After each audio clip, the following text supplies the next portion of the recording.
And so what I would say is, in the day we find ourselves in a place where we think we see something in our lives that we want to be straightened out, we have to at least acknowledge that it hasn't come from God.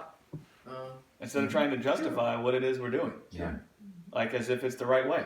Right. Because many times that's what we do. We don't realize we do it, but we want so bad. We've connected who we are so much with what we do that we struggle to just still feel peace in acknowledging something that's coming out of us hasn't come from above. Absolutely.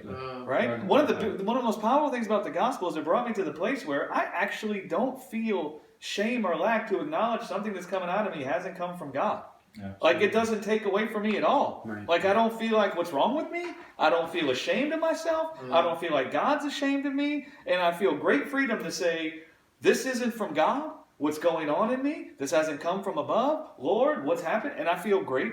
And that's where the gospel is supposed to try to take people. Not where we try to pretend like what's coming out of us is really life when it's not. Yeah. We don't want to try to be justified in the fruit of death that's coming out of us.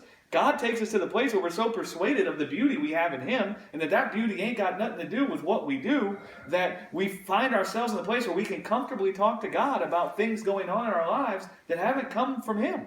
Right? Because if we keep trying to justify that it's good and it's right, the first step would be God coming to persuade us, no, that ain't the fruit of my life. Right. Amen. You have to first acknowledge this isn't the fruit of God's life. Yeah. That doesn't mean there's something wrong with you. You see, we think in the day something's not the fruit of, oh, must be something wrong with me. Oh, great shame. You know?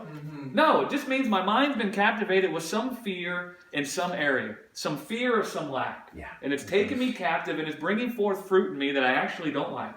I don't now need to try to fight to prove that the fruit is good. I can acknowledge this fruit hasn't come from God, and you know what? It ain't really the fruit I want either. And so, Lord, what's happened here? Right? So this is what it says about that woman. That's good. It's